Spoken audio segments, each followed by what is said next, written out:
This is my trigonometry course. Today we're going to prepare for the final test. The final test will be cumulative, meaning it will cover everything that we've done in this course. And as usual, we're going to do a practice test together. And I'm going to give you a test for homework, practice test for homework. And these tests will not only force you to do some studying, but they'll also familiarize you with the format of the exam. As I've mentioned previously, there are many subjects where you can study an hour the night before and get an A on the test. Well, math doesn't work that way, especially not with a final exam. So you really need to study at least 3 or 4 days before taking a final, actually more like a week. But it doesn't matter how many times you tell students to prepare for an exam, they're not going to do it. So that's the purpose of these practice tests. The actual test is going to be worth 200 points. These practice tests are going to be worth only 25 points, as usual. But this just shows you what the actual test is going to be worth. But again, this is only a practice test. So this is the material that you need to memorize for the test. I know that seems like a lot, but you should be pretty familiar with most of this material. It's not going to be that difficult to memorize the things that you don't know. So let's get started. If you want to try to take this test on your own without watching me do the problems, that's completely fine. But you can go ahead and get started on number 1. And if you get stuck, we'll do it together. So try number 1, and when you come back, we'll see what the answer is. Okay, we're back. So we're going to use fraction decomposition. We're going to take this fraction and break it into 2 fractions. And if you want to know why that works, you can see we have a common denominator here. If we combine these 2 fractions, we would get this fraction up here because there's a common denominator. But now we can cancel out the tangents in the first fraction and the cotangents in the second fraction, and we get 1 over cotangent theta plus 1 over tangent theta. And using reciprocal identities, we see that 1 over cotangent theta is tangent theta, and 1 over tangent theta is cotangent theta, and therefore we did it. We proved the identity. And let me find a green color. I think we used green for the reciprocal identities, so we can remember that those are, or we use the reciprocal identities. Okay, go ahead and try number 2, and when you come back, we'll do it together. Okay, we're back. Sine squared A plus cosine squared A is 1. That's a Pythagorean identity. And 1 plus tangent squared A is secant squared A. That's another Pythagorean identity. And then we're going to use a reciprocal identity to change 1 over cosecant squared to cosine squared. So if you got that right, excellent. Go ahead and try number 3. And when you come back, we'll do it together. Okay, we're back. So if you recall, when we have the sign of a difference of 2 angle measures, we can use the difference formula. Sine omega times cosine alpha minus sine alpha times cosine omega. That's what this expression is equal to. And then we're going to subtract the sine of a sum of 2 angle measures. So we have sine omega times cosine alpha plus sine alpha times cosine omega. So that expression there became this sum here. And then we're going to distribute the negative symbol. So let's make sure we did everything correctly. Everything looks right. And now you see that this term and this term, they cancel out. And these two terms are like terms. -1 plus -1 is -2. So we have -2 sine alpha times cosine omega. And we did it. So if you got that one right, excellent. Go ahead and try number 4. And when you come back, we'll do it together. Okay, we're back. So we're going to use a double angle formula. This is a double angle formula, or double angle expression. So sine 2b is equal to 2 sine of the single angle times cosine of the single angle.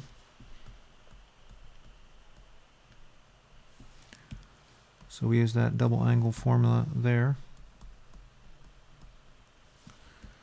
And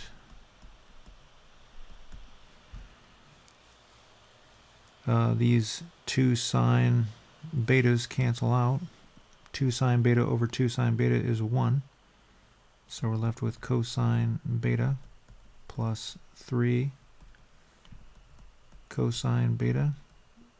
And you can see where this is going. 1 apple plus 3 apples is 4 apples. In this case, we're counting cosine betas, not apples. So if you got that right, excellent. Okay. So we have one more of these proofs. You need to prove that this left side is equal to the right side, and we're going to always simplify the left side just to make things easier.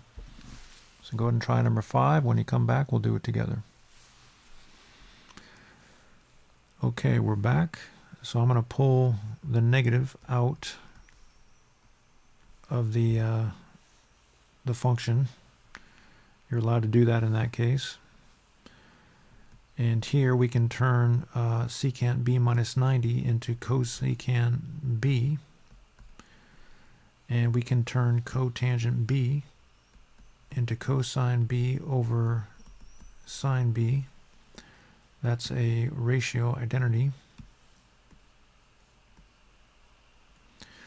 And these are various identities. I don't remember the colors that we used, but you can find those colors when you look on your sheet up here. If you haven't taken a picture of this, go ahead and do that.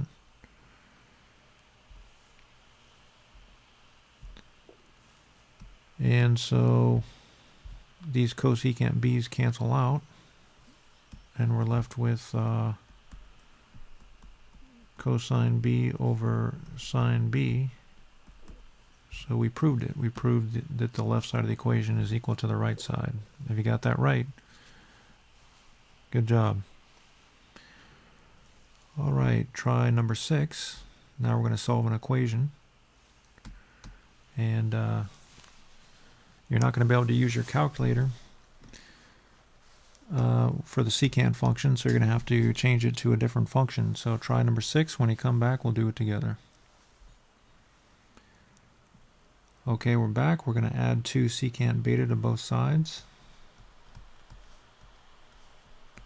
And subtract 3 from both sides.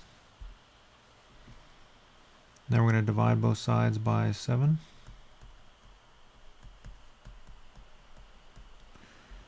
And again, we would like to use our calculators, but we don't have a secant inverse button on our calculators. At least most calculators don't. Yours might, but most don't. So we're going to have to change secant beta to 1 over cosine beta because we do have a cosine inverse button on our calculators. We're then going to flip both sides of the equation. Now there's many different ways that you can algebraically solve for cosine beta. You can use whatever method you want, but you're going to get to the same place. You can cross multiply, you can do whatever you want. You can just flip both sides. Okay, so now we can use our calculators. Cosine beta is equal to, or beta that is equal to cosine inverse of 7 over 15. So now you want to make sure that your calculator is in degree mode because this indicates that the problem is asking for your answer in degrees. So we're going to push the cosine inverse button and then 7 divided by 15, enter. And we get approximately 62.1818 degrees. So that is one of the answers. That's the answer in the first quadrant. Approximately 62.18 degrees. But we have another triangle in the fourth quadrant because secant is positive in the first quadrant and the fourth quadrant. But of course the reference angle is the same, 62.18 degrees. But the actual angle we're looking for is 360 minus that reference angle. And that's going to be 297.818 approximately. So we have another answer.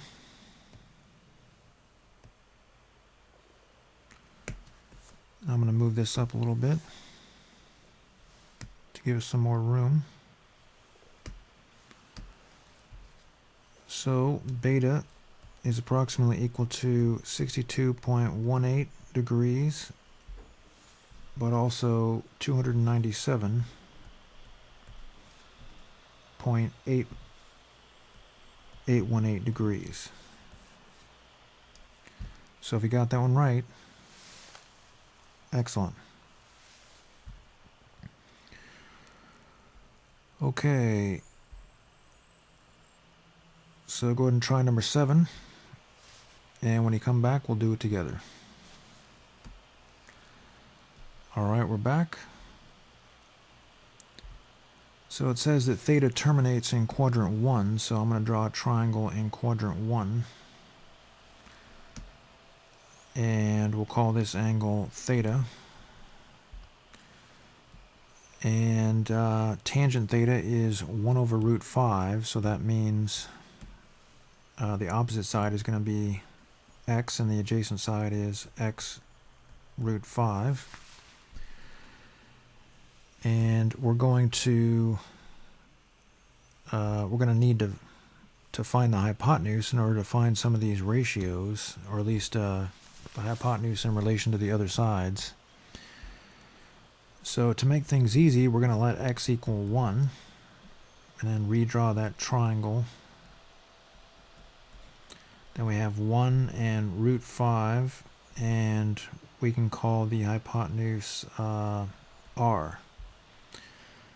Then we're going to use the Pythagorean theorem. So a squared plus b squared is equal to c squared. So we have 5 plus 1 is equal to r squared. And r is obviously equal to plus or minus root 6. But remember, the hypotenuse is always positive, so r is going to be positive 6. So now we can, again, draw the triangle. And the hypotenuse is root 6. This side is 1, this side is root 5. So now we can find our values. Cosecant theta is the hypotenuse over the opposite side, which is root 6. Secant theta is the hypotenuse over the adjacent side. Multiply both sides by root 5 and we get root 30 over 5. Cotangent theta is the adjacent side over the opposite side, so we have root 5. And cosine theta is the adjacent side over the hypotenuse. Rationalize the denominator by multiplying both sides of the fraction by root 6, and we get root 30 over 6. And tangent theta is the opposite side over the adjacent side. Multiply both sides by root 5, and we have root 5 over 5. So if you got those answers, good job. They were all positive because the triangle was in the first quadrant, but be aware that your problem on the test is not going to have, it's not going to be in the first quadrant, the triangle, most likely. Okay, on to number 8. Go ahead and try number 8. When you come back, we'll do it together. All right, we're back. So remember, this is just a different notation for cotangent inverse negative 3 over root 3.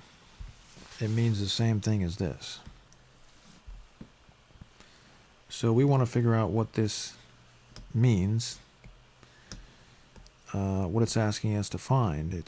The notation is kind of confusing, so we're going to set it equal to theta. And then we're going to convert that form into cotangent theta is equal to negative 3 over root 3. And so now we can see what we're looking for. We're looking for the angle that makes this equation true, but this is not a recognizable ratio. So I guess we can use our calculator, but it tells us we can't use our calculator. So how do we do this? Well, we just have to change the form of this fraction. So we're going to multiply both sides of that fraction by root 3.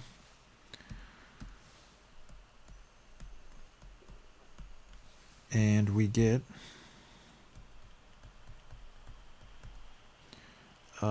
negative 3 root 3 over, well, you know that root 3 times root 3 is root 9, which is just 3. The 3's cancel out, and you're left with negative root 3. Now, if anybody needs review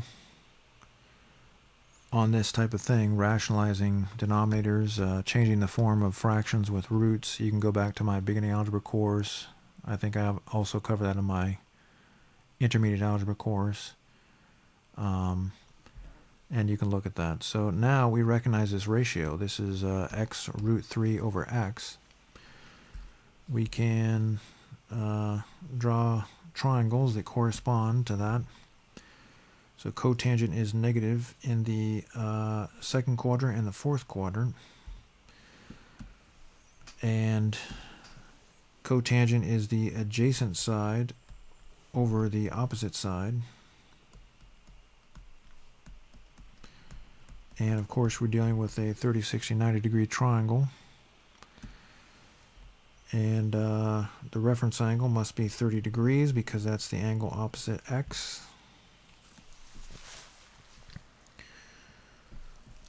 And so the actual angle here is 150, and the actual angle here is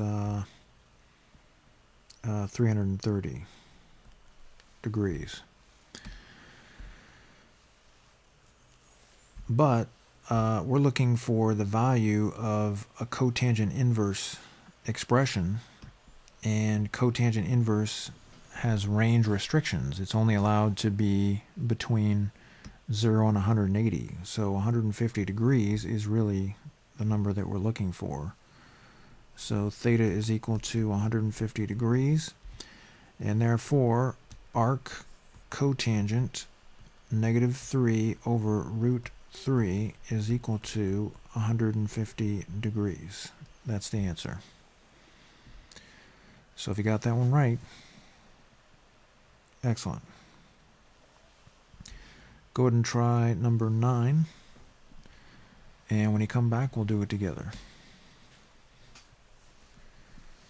Okay, we're back. So I'm going to subtract 5 from both sides. And this 0 here represents, or it tells us, it indicates a collapsed triangle. When sine is 0, negative 1, or 1, we have a collapsed triangle. When cosine is 0, negative 1, or 1, we have a collapsed triangle. When tangent or cotangent are 0, we have collapsed triangles. So we need to think about our sine curve. That's the easiest way to analyze collapsed triangles. Our sine curve looks something like this. And this would be 1, and this would be negative 1. So we want to consider when sine is 0, and that would be these purple points here.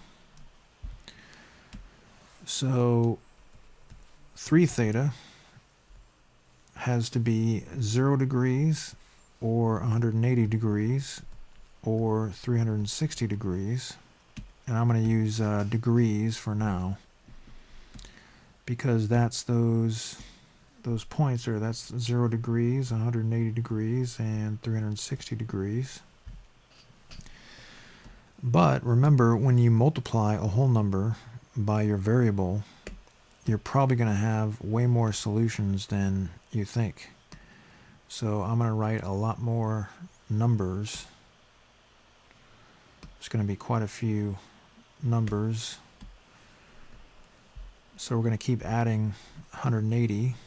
We get 540 degrees.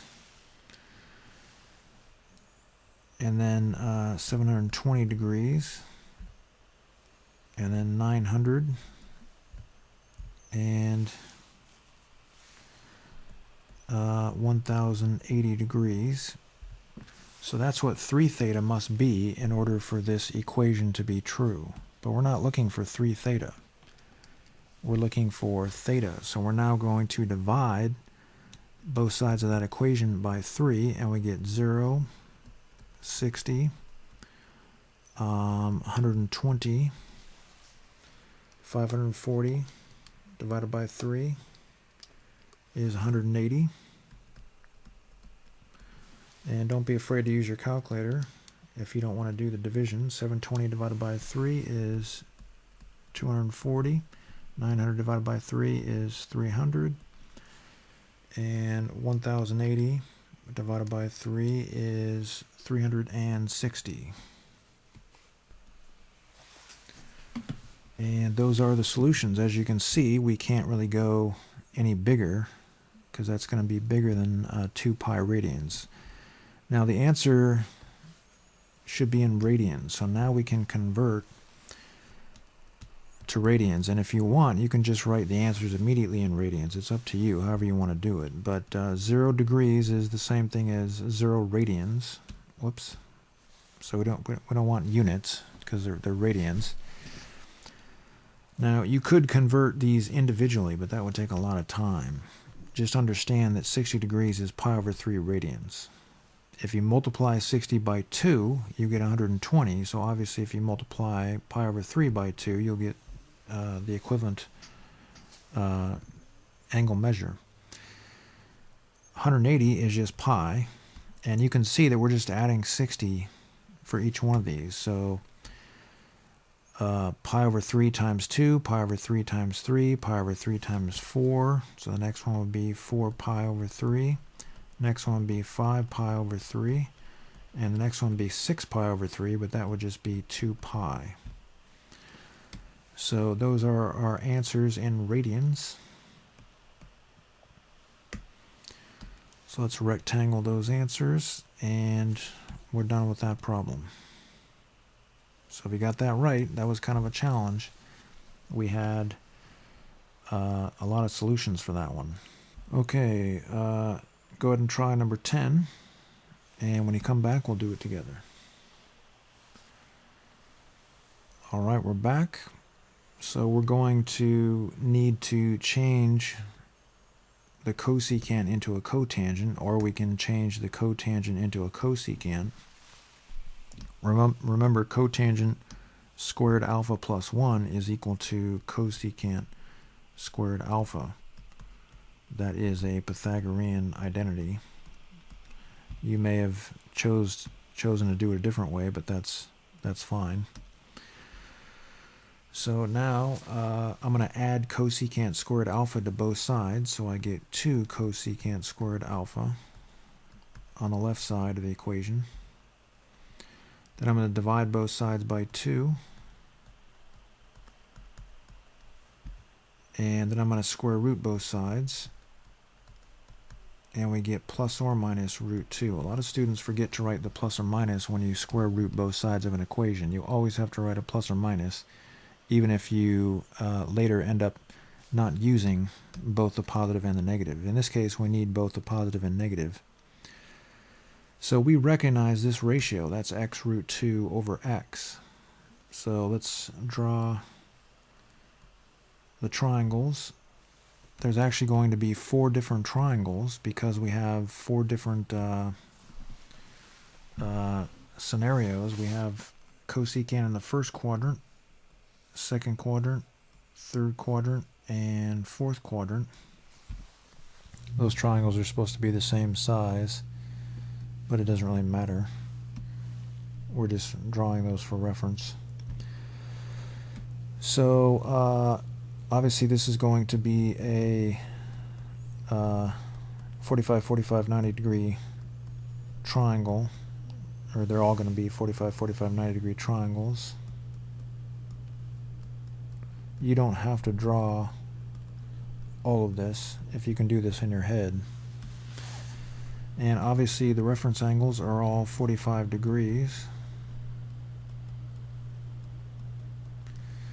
And so now notice that it says find all values of alpha. So we have one value that is 45. We have another value that's going to be 135. And we have another value that's going to be 225. And another value that's going to be 315, and I guess I'll do that in black, 315. But again, it's looking for all values. Now, I want you to be aware that in order to go from this terminal side to this terminal side in the third quadrant, you have to add 180 degrees. So in order to describe the angles in the first and third quadrants, we can just say 45 degrees plus 180n. So normally we only do that with the tangent function and the cotangent function, but in this case, because we have plus or minus root 2, we can use that. And of course, n is any integer.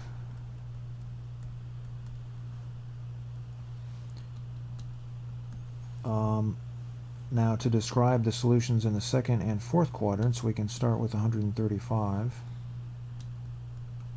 and again add 180, because in order to go from the solution here to the solution here, you just add 180 degrees, because those terminal sides of the angles, they make straight lines, so this angle will be 180 to go from the second quadrant solution to the fourth quadrant solution. N is any integer, so that is the solution. If you got that right, excellent. Okay, on to the next problem. Go ahead and try number 11. And when you come back, we'll do it together. Alright, we're back. So we have a double angle expression here. So I'm going to change that double angle expression so that it's written as a single angle measure in a cosine function. So that's going to be 2 cosine squared b minus 1. So we had to do that.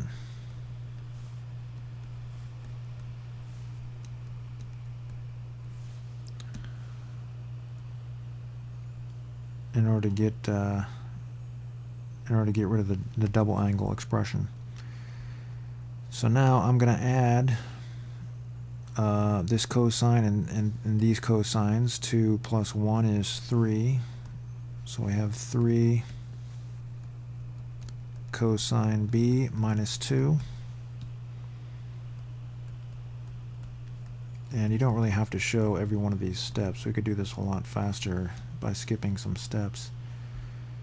Now, you need to recognize that this is an equation that resembles a quadratic equation because we have a squared cosine and a cosine that's not squared and a number, multiple numbers that don't have cosine. So that's a quadratic equation. But we can't solve quadratic equations unless we put them in standard form. So we have to have 0 on one side. I want the squared term to be positive. That just makes things easier. I'm going to subtract 3 cosine b from both sides. And I'm going to add 2 to both sides. And now, to make things easier for us to understand, I'm going to let x equal cosine b. Then if we rewrite the equation, substituting cosine b, or substituting x for cosine b, then we have the following equation. So now, in order to solve this, we can use the quadratic formula, or we can factor. In this case, it's going to be possible to factor. It's going to be easy to factor. In order to determine if we did this correctly, you have to use FOIL. So first terms multiply to 2x squared, outside terms multiply to 2x, inside terms multiply to x, 2x plus x is 3x, and 1 times 1 is 1. That's the last terms.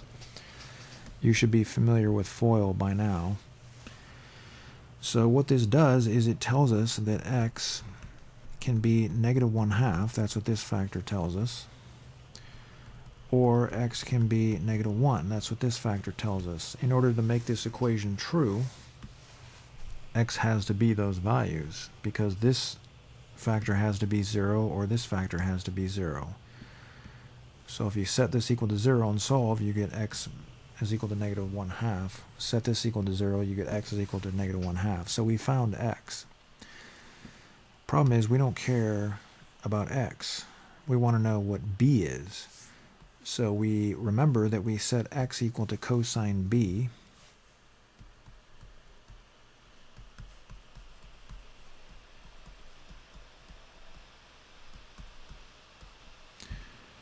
And we substitute cosine b for x, and now we solve here.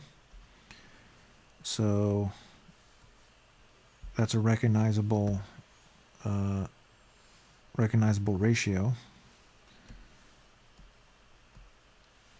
Cosine is negative in the second and third quadrants.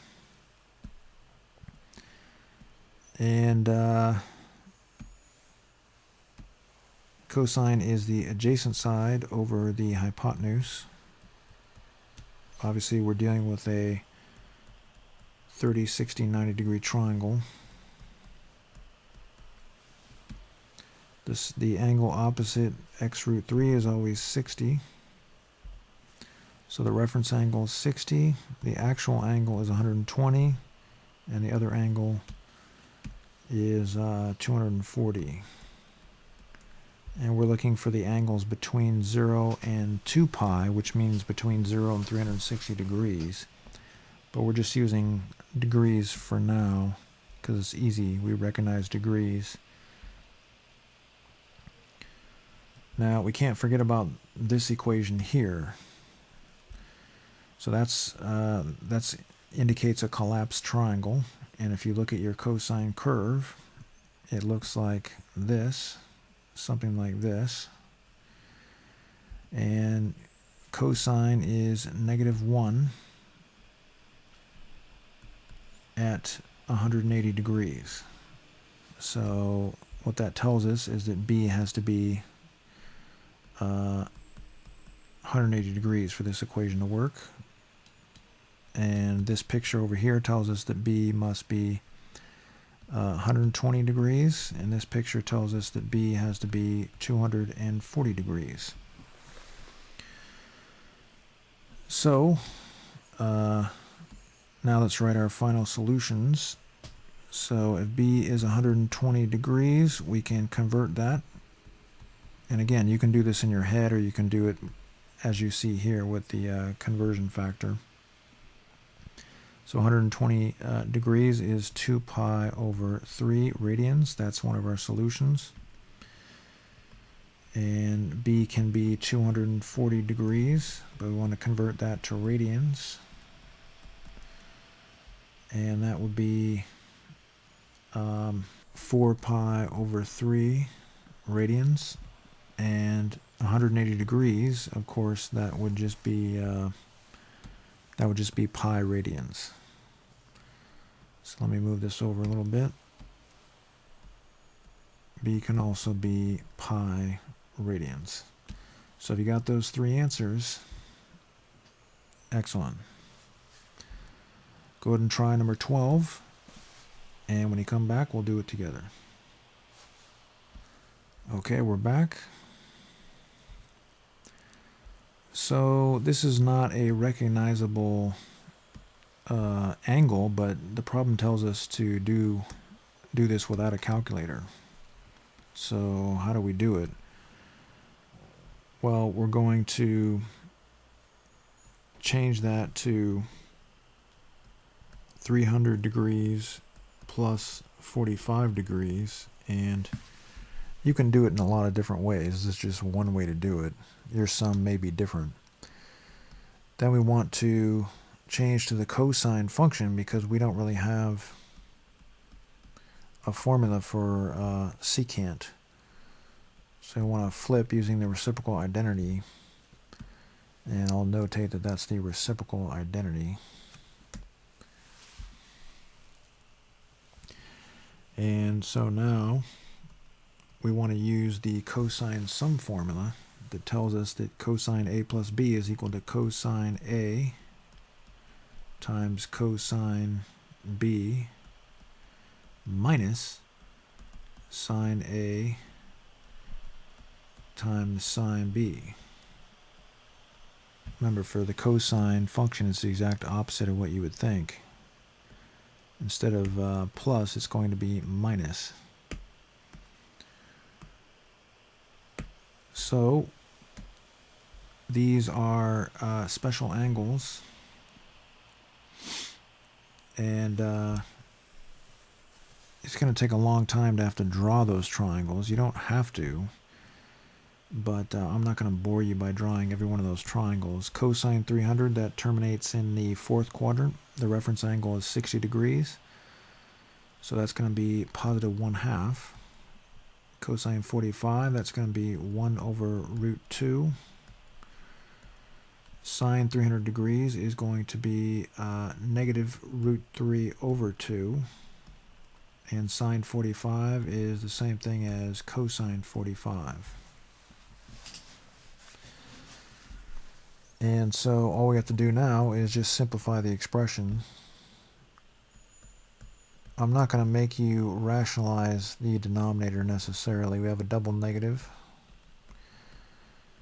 We have a common denominator, so I'm going to add the fractions in the bottom. So we get 1 plus root 3 over 2 root 2. And there's a lot of different ways that you could write this.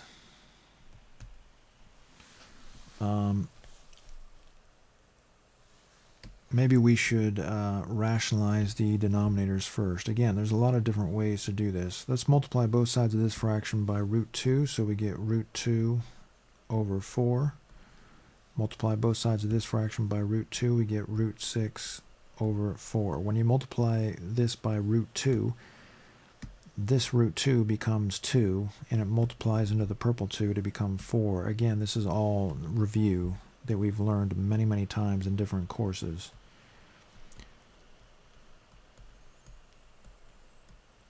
So don't tell me that you haven't seen that before. You have seen that before. Okay, so now the easiest way to do this is just to multiply both sides of the fraction by 4, and we can get rid of the complex fraction. So then we get 4 over root 2 plus root 6. And technically that's an irrational denominator. We're not allowed to leave denominators irrational, but I don't really care when it comes to a problem like this because we have enough difficulties dealing with all this. I'm not going to make you rationalize the denominator on that particular problem. If you got that right, excellent. Okay, on to number 13. We want to find the values of these expressions. Try number 13, and when you come back, we'll do it together. Okay, we're back. So the inverse function is on the inside. So because these two functions are inverses of each other, and the inverse is on the inside, the answer is just going to be -1 over root 2. It should be fairly easy to rationalize that denominator, so I'd prefer if you rationalize that denominator. So that is your answer. Okay, so remember, when the inverse function is on the inside and the two functions are inverses of each other, that means that the answer is always going to be whatever that number is. Now, that's not the case when the two functions are inverses of each other, but the inverse is on the outside. If it's on the outside, then this number might be the answer, but it might not be the answer. And you're going to find with this problem that it's actually not the answer. The reason that I know that is because 330 degrees is outside the range restrictions for the secant inverse curve. Secant inverse has a range restriction. The numbers are between 0 and 180 degrees. So as usual, we want to start with the inside part if we have to actually do this manually. And so we're going to rotate all the way to the 4th quadrant. And obviously the reference angle is 30 degrees. And the side opposite 30 is -x. This side is x root 3. This side is 2x. Sorry about my sloppy writing there. Maybe we'll make that a little bigger. And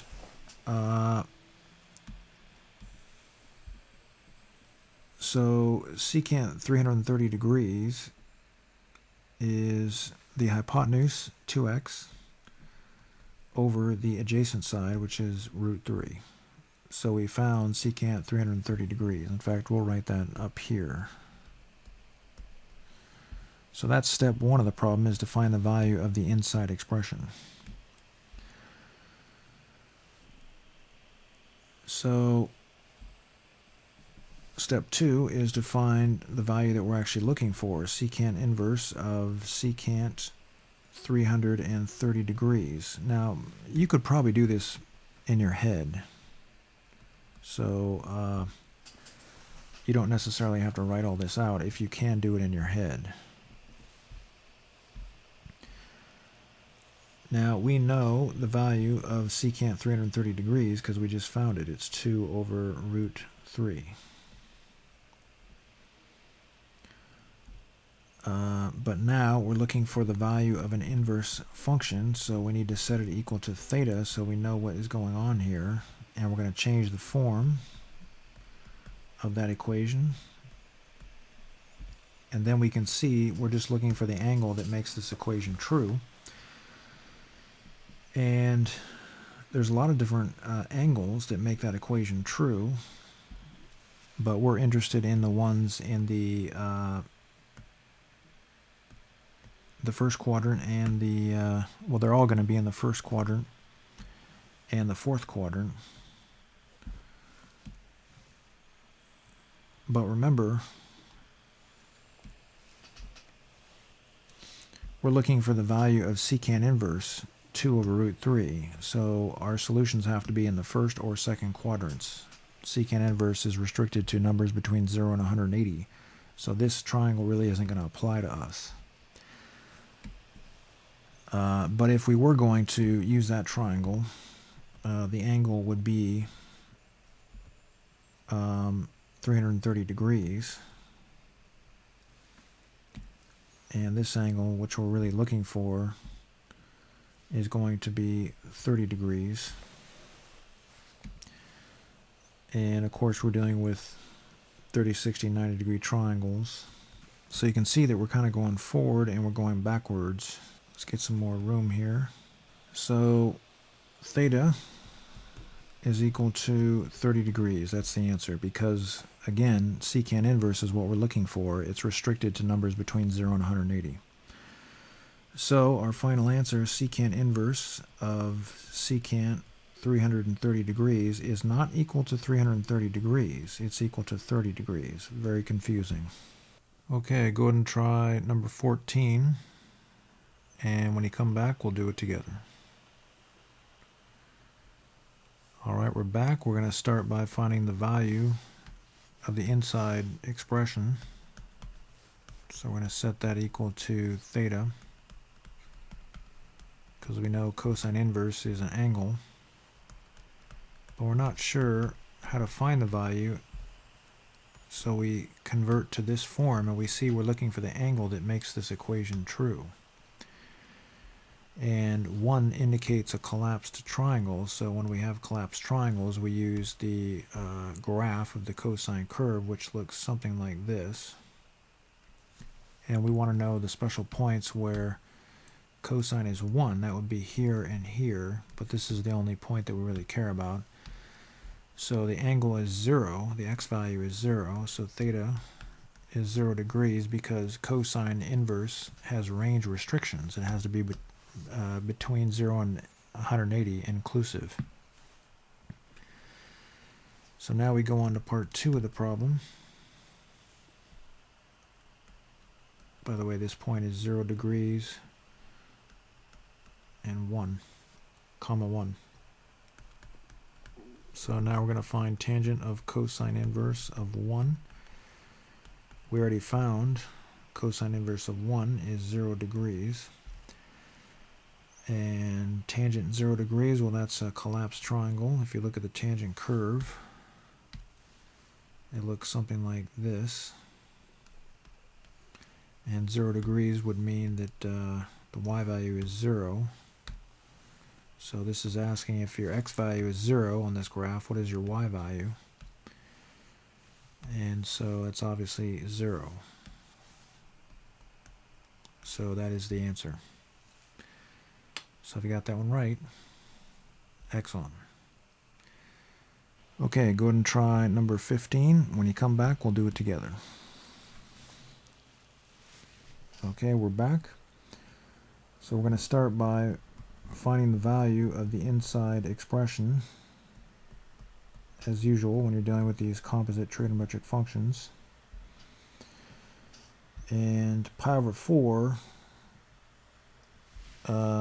is 45 degrees, so 5 pi over 4 is going to be a multiple of 45, and that makes it easy to deal with.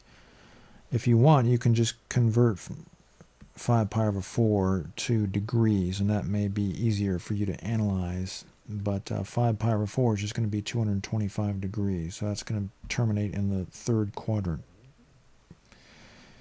Actually, it's negative, so it's not going to terminate in the third quadrant. It's going to terminate in the second quadrant. Sorry about that. So rotating all the way to here.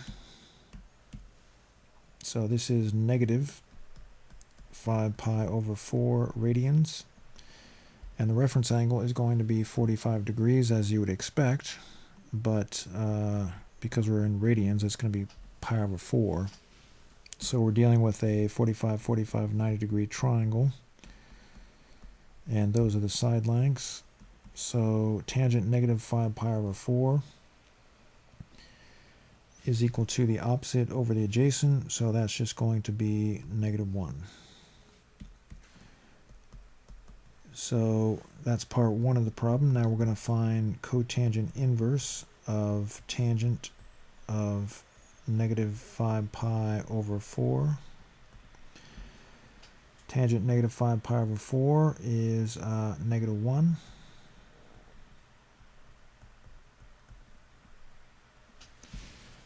And so now we just have to find cotangent inverse negative 1. And it's difficult to understand what that notation is asking us, so we're going to set it equal to theta and then convert to a different form. And now we see that we're just trying to find the angle that would make this equation true.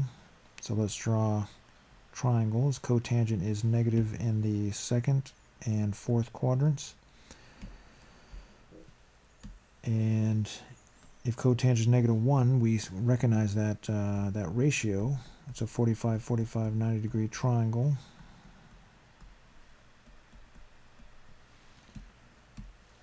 So the reference angles are 45 degrees, and one angle is 135 degrees. Another angle that we would typically find is 315 degrees. But we're looking for the value of a cotangent inverse expression. Cotangent inverse has range restrictions. It's restricted to numbers between 0 and 180 degrees. So theta has to be the smaller angle, 135 degrees. So the angle is 135 degrees, but we're not going to write it in degree units. We're going to write it in radians because our original problem was in radians. So pi over 4 is 45 degrees, so it's very easy if you count multiples of 45. So we have 45 degrees, pi over 4, and then 90 degrees, which is 2 pi over 4, and then 3 pi over 4 gets you to 135. That's the easiest way to do it. So theta is 3 pi over 4. So cotangent inverse of tangent negative 5 pi over 4 is equal to 3 pi over 4. And that is the final answer. So go ahead and try number 16, and when you come back, we'll do it together. Okay, we're back. This is a problem where we can use a double angle identity. That's probably the easiest way to do it. Remember, there's 3 double angle identities for cosine of a double angle. We're going to use the one with sine square because we have the value of sine beta. So sine beta is negative root 11 over 6 squared.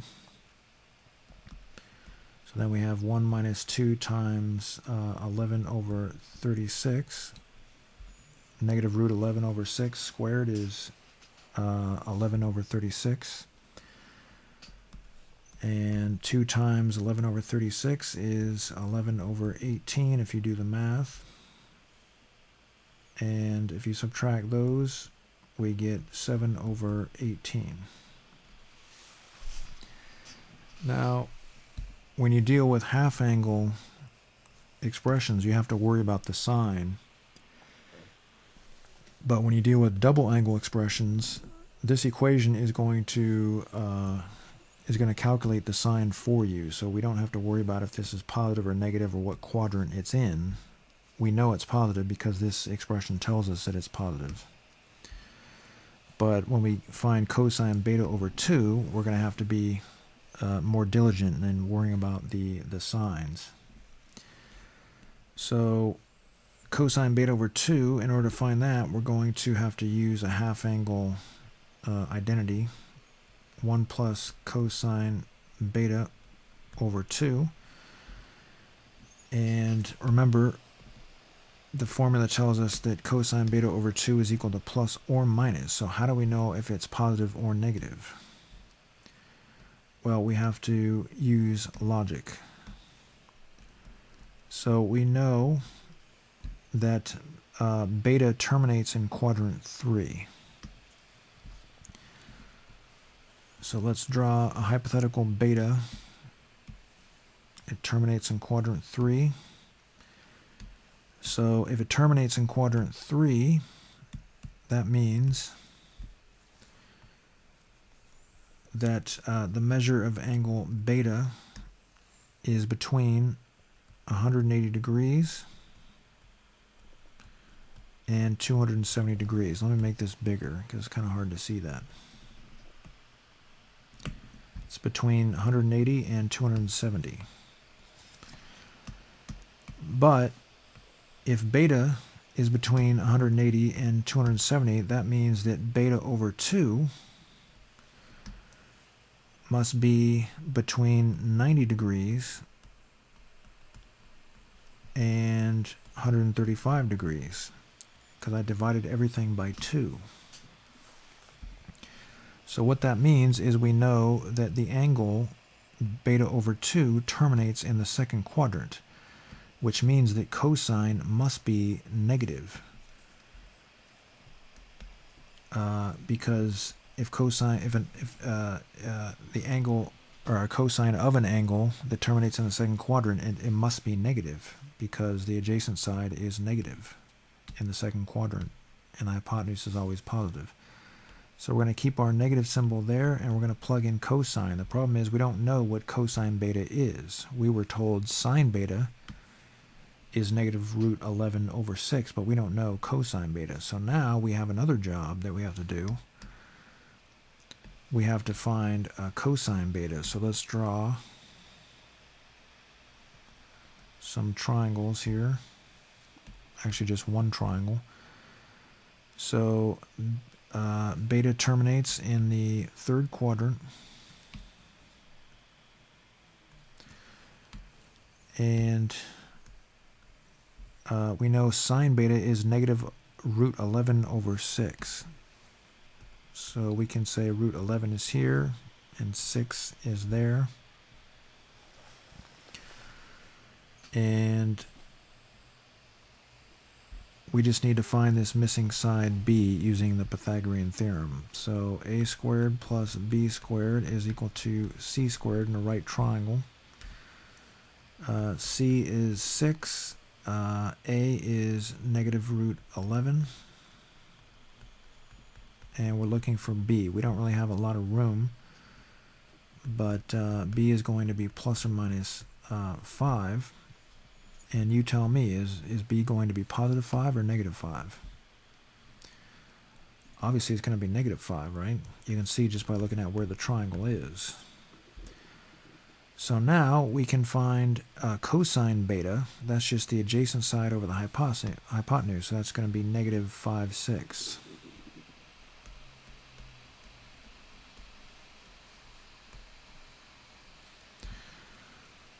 So 1 minus 5, 6 is 1/6. And we have a complex fraction there. So now I'm going to multiply both sides of this fraction by 6. And I get 1 over 12. And then I'm going to use my square root properties. And 12 is 3 times 4. Square root of 1 is 1. The 4 comes out as a 2. The 3 stays in. Then I'm going to multiply both sides of that fraction by root 3. And this becomes 3, and then 3 times 2 is 6. So that is the answer. So is that a lot of work? Yes, it is. That's a lot of work to do there. But if you got that right, good job. If you had some trouble with that, that's okay. Let's Let's go on to number 17. Go on attempt 17. When you come back, we'll do it together. Okay, we're back. So we're going to start by analyzing the inside part, as usual when you have a composite trigonometric function. Whoops. So we can change that to x over 1. That'll help us. And let's draw a triangle. Now it says x is positive and theta is equal to secant inverse. Now secant inverse has range restrictions. Secant inverse must be between 0 and 180. So what that means is theta must terminate in the first quadrant or the second quadrant. But because x is positive, we know that the triangle can't be in the second quadrant, because secant would be a negative number, but it tells us x is positive. So that means that it forces the triangle to be in the first quadrant, and that's going to be the same for every problem that we do like this, where we have x's in these composite functions. So you can just assume that the triangle is going to be in the first quadrant. That'll save you a lot of trouble. So secant is the hypotenuse over the adjacent side, and we need to find b. So let's find b. We're going to use the Pythagorean theorem. A squared plus b squared is equal to c squared, because we have a right triangle. So we have 1 squared plus b squared equals x squared. And if you solve for b, we have plus or minus root x squared minus 1. And you tell me, is b going to be positive or negative? You can see just by looking at where the triangle is, obviously it's going to be positive. So now we have that missing side.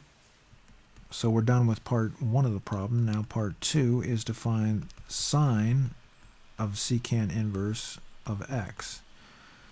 But sine secant inverse of x is the same thing as sine of theta. And by the way, this is theta, this red angle here. So we can look at this triangle and find sine theta very easily. Sine theta is the opposite side, b, which we found is root x squared minus 1, over the hypotenuse, which is x. So that is the solution. Now you can probably do this a lot quicker than we did here. I was explaining every step. You don't have to explain the steps, and you don't necessarily have to show every single thing here. You can do the Pythagorean theorem in your head, and various other things you can do in your head. I do want you to show some work, but if you got that right, good job. Go ahead and try number 18, and when you come back, we'll do it together. Okay, we're back. So the first step here is to find the measure of angle A. And we're going to use the triangle sum theorem to do that. The measure of angle B is 87 degrees. The measure of angle C is 71 degrees. And don't be afraid to use your calculator. To do this, 180 minus 71, and then minus 87 is 22 degrees. So we have the measure of angle A, and now we're going to use that to find either C or B. We can start with C or we can start with B. It really doesn't matter. I'm going to start with C. We're looking for the length of side C, and we want to use sine A over A. That way we can plug in these numbers that we already know. We know the length of side A is 80, and we know the measure of angle C is 71 degrees. Now, you've seen this algebra a million times, so I'm not going to bore you by demonstrating how to do the algebra. But if you do the algebra correctly, that's what you get. And now we need to use our calculators. Make sure you're in degree mode. And you should get 201. C is approximately equal to 201.92 feet. So we're almost done. We don't have to worry about multiple triangles because that's only when we have the SSA scenario. This is the ASA scenario. There's only going to be one triangle possible. So now we're going to use sine A over A again. That way we don't have to round off. But this time we're going to find the length of side B. So the measure of angle A is 22 degrees. The length of A is 80. The measure of angle B is 87 degrees. We're going to solve for B. And probably the fastest way to do that is to cross multiply, but you can use whatever method you want. If the cross multiplication confuses you, then use a different method. Then we're going to enter that into our calculators.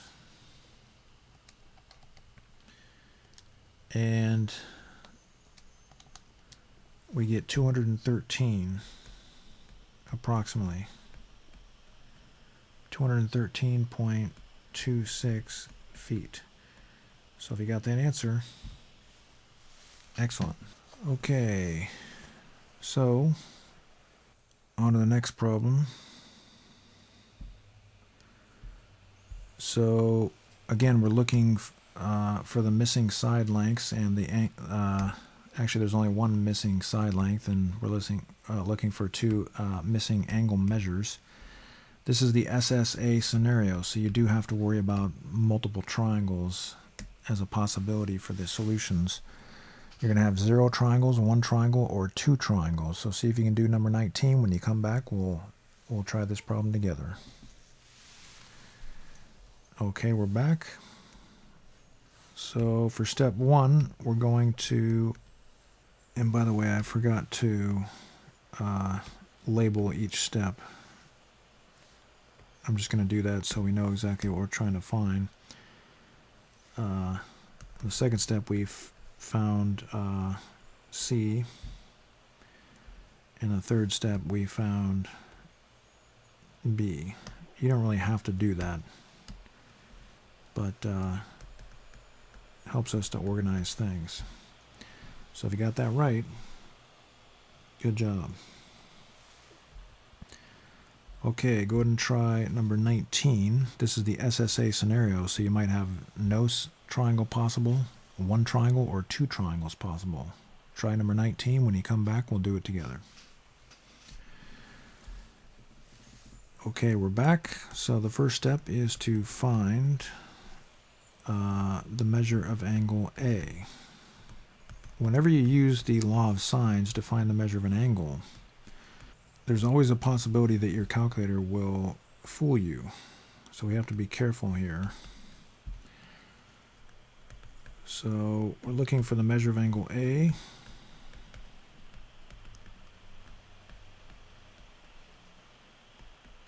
And if we multiply both sides by 20, we get the following expression. And so let's go to the calculators. 20 times sine 46, enter, and then divided by 17, enter. So sine A, we know, is approximately equal to 0.84628, and I'm going to draw some purple dots to let you know that you want to keep that number in your calculator.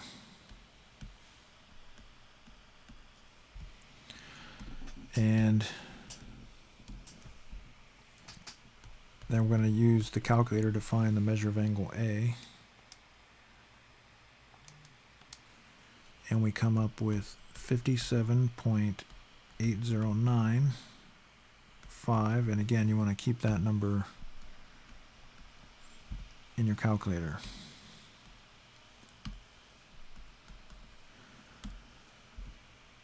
Now, we want to know if there's a second angle that's possible. And first of all, maybe we should check this angle, because we don't know if this angle is going to work. Let's look at the original angle.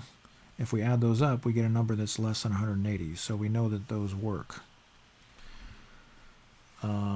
But if we subtract 57.8 from 180, we get 122, and if we add those up, those also are less than 180. If you add them, the sum is less than 180. So that means that we're going to call this angle 1. That angle terminates in the first quadrant.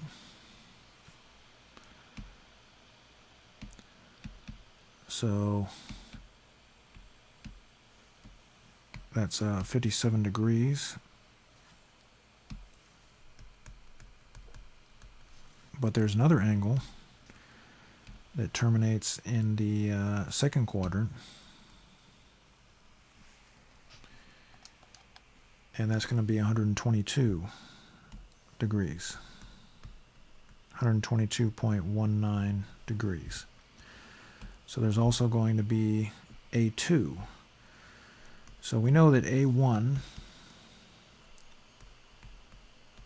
plus B is less than 180 degrees. We can see that without even doing the math. 57.8 degrees plus 46 degrees is less than 180. So we don't really even need to do that. We can just say, yes, we see that that works. But we also need to check if A2 plus B is less than 180 degrees. And again, we can see that that is the case.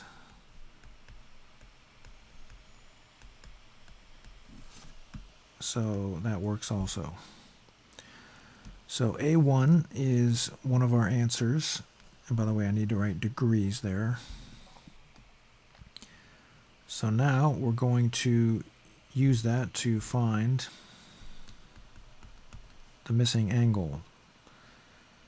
We're going to find the measure of angle C. We'll call it C1. So A1 plus B plus C1 is equal to 180 degrees. A1 is 57.8, and I still have that number in my calculator. And B is 46. We're looking for C1.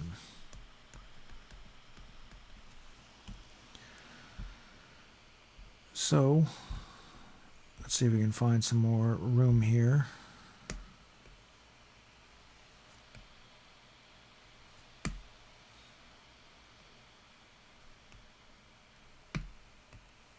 I'll bring that up a little bit. So C1 is approximately equal to, let's calculate that. We get 76.19 degrees. So now all we have to do is go to step 3 here and use that angle measure we just found to find the missing side length C1. So sine C1 over side C1 is equal to sine B over B. We're going to use sine B over B because we don't have to round off. And angle C1 we just found is 76.19. And we're going to keep that number in our calculators, so we're going to carry some decimals, and we're looking for side C1. So C1 is approximately equal to 17 times sine 76.1904 degrees over sine 46 degrees. So let's calculate that.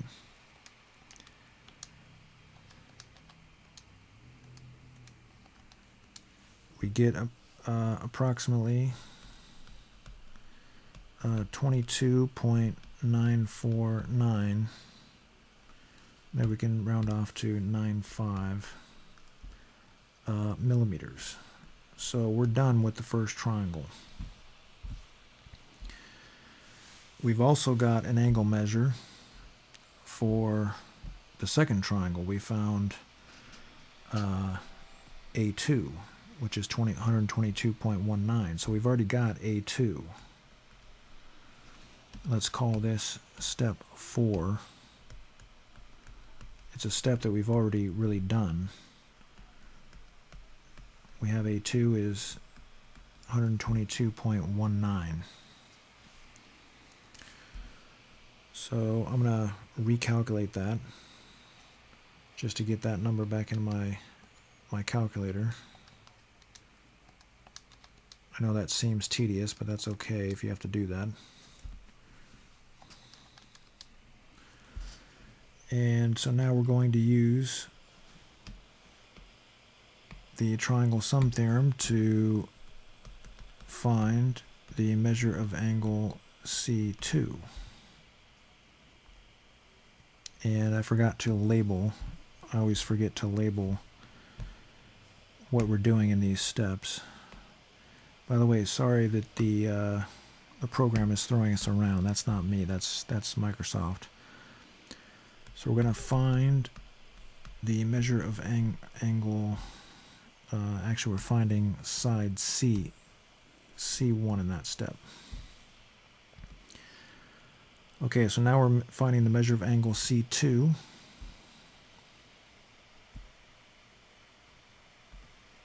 So we're going to use the triangle sum theorem.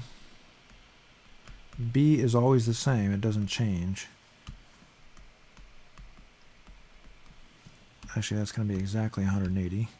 And the next step, it's going to be approximated.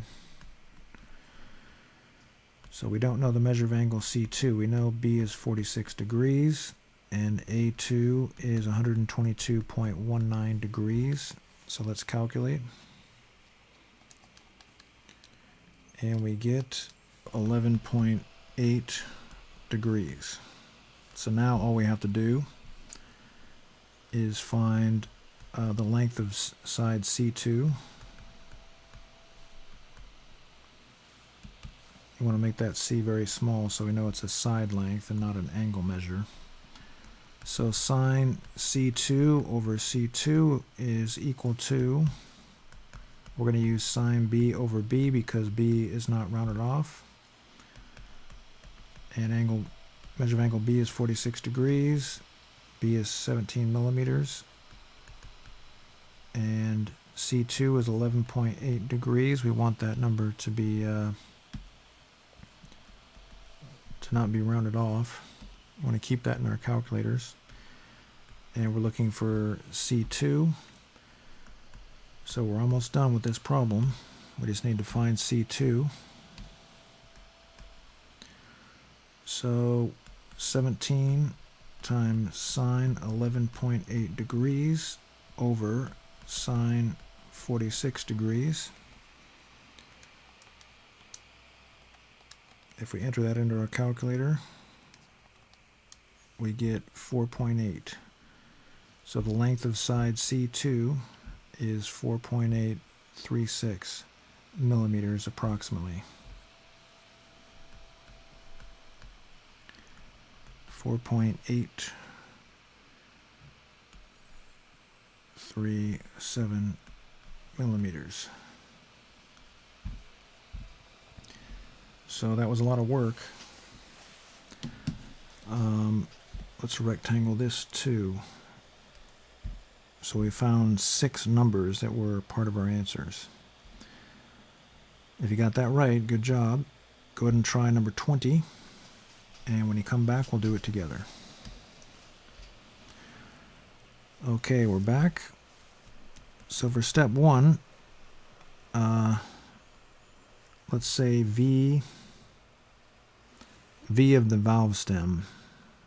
Well, I'll just say V1, I guess. So we're talking about the valve stem now is equal to R1 times omega. Omega is going to be the same no matter what. So the valve stem is moving 35 inches per second. and it's 9 inches from the center. And what that means is omega is equal to 35 over 9 radians per second. So that is the angular velocity. You can write angular velocity in RPMs if you want, but might as well write it in radians per second. That's the easiest way to find it in this particular problem, or easiest units to use. So now we're going to find the linear velocity of the edge, the far edge. We're going to have to use a different radius, but the same angular velocity. Angular velocity doesn't change. So the radius of the wheel is 16 inches. That's the distance from the center to the far edge. Now we're going to multiply by the angular velocity. And the problem doesn't say what to round off to, but it's going to be a lot easier to do this in our calculators. And we can say 62.2 bar inches per second. That's the answer. So if you got that right, excellent. There's 2 answers for this particular problem. Okay, go ahead and try number 21, and when you come back, we'll do it together. All right, we're back. You can see this midline here. So y is equal to 4, that's the midline. Now a is just the constant that is the distance from the midline to the graph. That's going to be 1. So a is equal to 1. You can see that just by looking at the graph. We know the period of the graph, the horizontal distance for one complete cycle, is equal to the normal period of the cosecant function divided by omega. So we can see the period. If you start from here, you have 2 boxes until you get to the same part of the graph. So that's 2 boxes for one cycle. 2 boxes is 180 degrees. So the period for that graph that we see is 180 degrees. And that helps us find omega. So if you do the math, omega is equal to 2. So these are all the constants that we need to find what we're looking for. Now the phase shift we know is equal to phi divided by omega. Now this part of the curve here, where sine goes up and down like so, it usually starts here. And I'm using the solid colors here. Well, now we're 1, 2.5 boxes to the left. So the phase shift is actually negative 135 degrees. Each box is 90 degrees. Actually, that's not right. That should be 225 degrees. So the phase shift is actually 225. 90, 90, and then half of 90 is 225. We know omega is 2. We just found that. So we multiply and we get negative 450 for phi. Now, why do we care about all these numbers? We care about all these numbers. And by the way, I should write b is equal to 4. We care about these numbers because now we can write the equation. This is the general form of the equation for the cosecant curve. And a, we're told, or we know is 1. Omega is 2. Whoops. Phi, we just found, is negative 450 degrees. And b is 4. So now we can simplify. And we have cosecant 2x plus 450 degrees plus 4. And that is the final answer. So if you got that right, excellent.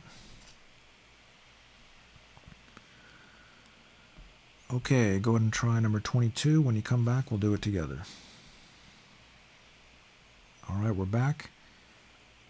The midline equation is y is equal to negative 2. And remember, the midline is just whatever that number is. the period is equal to the normal period of the cosine function divided by omega. Now, if you're dealing with the tangent or cotangent functions, the normal period is not going to be 360. It's going to be 180. So remember that for the test. If you get a tangent function to graph, we are not graphing cotangent or tangent functions on this particular practice test, but you may get one. So omega is the coefficient of x. That's just going to be 1/2. Simplify the complex fraction and we get 720 degrees. The phase shift is equal to phi divided by omega, and phi is negative 90 degrees. It's always the opposite of whatever that number is, divided by omega, which is 1/2. Simplify the complex fraction and we get negative 180 degrees. That's the phase shift. The amplitude is the absolute value of whatever the coefficient is here, and so that's going to be 3. And remember, amplitude only applies to cosine and sine functions, sinusoidal functions. So now with all that information, we can graph. The midline equation is down at -2, so I'm going to draw that dotted line. The phase shift is negative 180 degrees, so we're going to start here. The period is 720, so it's twice as long horizontally as it usually is. So normally our sine function is 4 boxes, but now it's going to be 1, 2, 3, 4 more. So our graph's going to go all the way to there. So this is the cosine function, and the amplitude is 3, so we're going to go all the way up to 3. So 1, 2, 3, that's where we start. And then we're going to go to 0 after 2 boxes, and then 2 boxes more we get to -1. Then 2 boxes more we get back to 0. If we assume that the midline is 0, it's not really 0, it's -2. And then we're going to go up to here. So that was a pretty good graph. We only have to draw 1 cycle. So if you got that right, excellent. Okay, let's go on to the next problem. Go ahead and try 23. When you come back, we'll do it together. All right, we're back. So a map shows that a person in the town of Belfast must hike 10 kilometers on a course 52 degrees west of north. So 52 degrees west of north would be about there. And that's to get to Huntington Beach. If a person wants to hike from Belfast to the town of Ashland, he must walk 13 kilometers on a course 80 degrees west of south. 80 degrees west of south, that would be about there. How far apart are Huntington Beach and the town of Ashland? So that's going to be this distance here, which we can call x. So if we take a half rotation, which is 180 degrees, and subtract 80 and 52, then we get 48 degrees. So now we can take out that triangle, and it doesn't really have to have exact angles.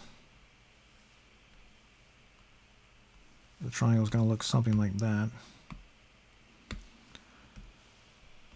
So we're looking for x, and we know that this length over here is 10, this length is 13, and this angle is 48 degrees. So we have an SAS situation, which means we have to use the law of cosines. And remember, there's 3 different variations of the law of cosines. It doesn't really matter which one you use in this particular case.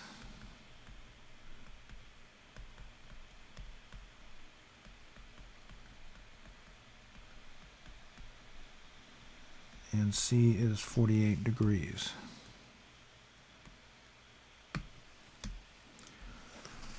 So we have 169 plus 100 minus 260 times cosine 48 degrees. 269 minus whatever that is going to be. And that's going to be approximately equal to 260 times cosine 48 is 173.9739. You want to keep that in your calculator.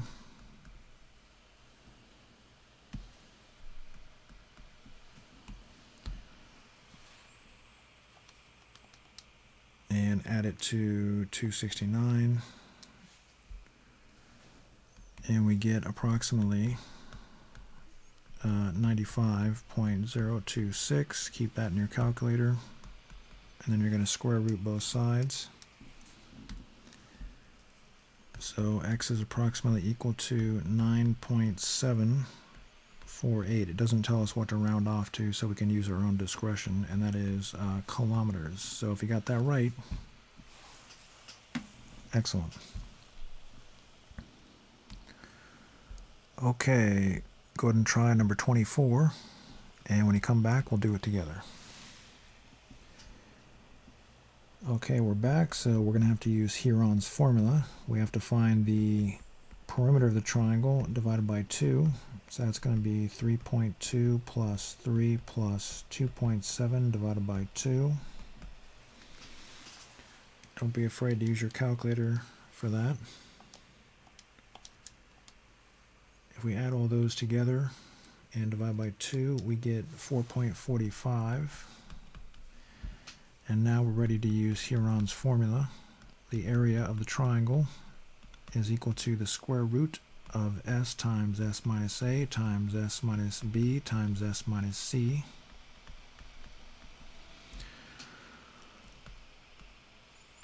So we have 4.45 times 4.45 minus 3.2. It doesn't really matter which side is s, or which side is a, b, or c.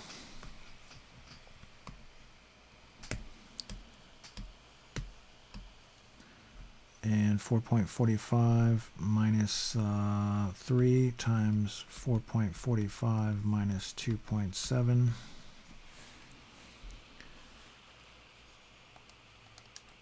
And so let's calculate all these.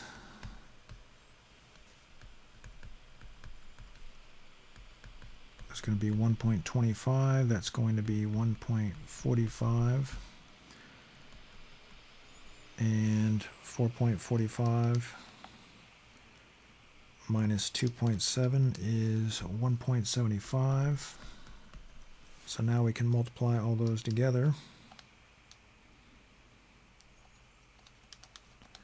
Again, don't be afraid to use your calculator.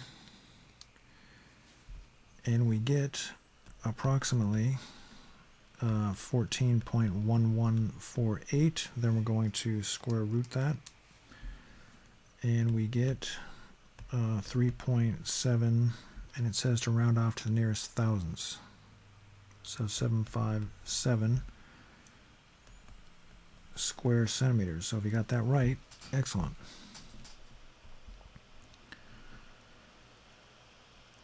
Okay, try number 25. When you come back, we'll do it together. All right, we're back. So if you're using radians to find the arc length, we can use this simple formula. If you're not using radians, we have to use a much more complicated formula that we used in my geometry course. But we are using radians, so the radius is 7. The central angle is pi over 5. And so we can just say our final answer is 7 pi over 5 feet. It doesn't say to round off, so we can leave that as our answer. If you got that right, good. Now, again, if we're using radians, we can use a simplified version of the area formula, theta over 2 times r squared. So theta is pi over 5, r is 7. Simplify that complex fraction, square 7. And we get 49 pi over 10 square feet. Again, the problem doesn't tell us to round off. It doesn't tell us what to do with the answers, so because this is an exact answer, we can just leave it like that. So if you got those right, excellent. So that was the class today. If you'd like to take screenshots of all the work that we did to help you with your homework, go ahead and do that now. Here's screenshot number 1 and number 2, number 3, number 4, number 5,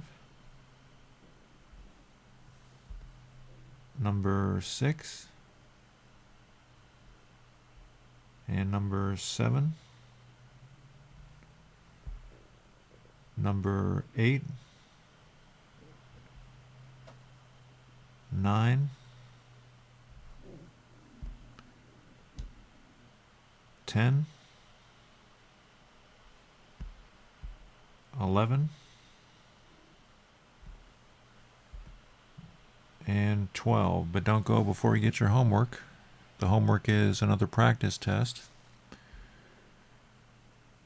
Version 2. Go ahead and take a screenshot. And screenshot number 2. And number 3. 4. 5. 6. 7. 8. 9. 10. And 11. But don't go before you get the answers. Remember, it's not enough to attempt the practice test. You have to do it correctly and completely. Here's screenshot number 1 of the answers. And screenshot number 2. So remember, the practice test is the absolute minimum that you need to prepare for the final. And if you want to get a really good score on the final test, then you need to go back and study everything that we learned in the entire course, every variation of every problem. So this is the most important test. It's worth 200 points. So make sure that you study hard. And I'll look forward to seeing you in the next class where we take the final test.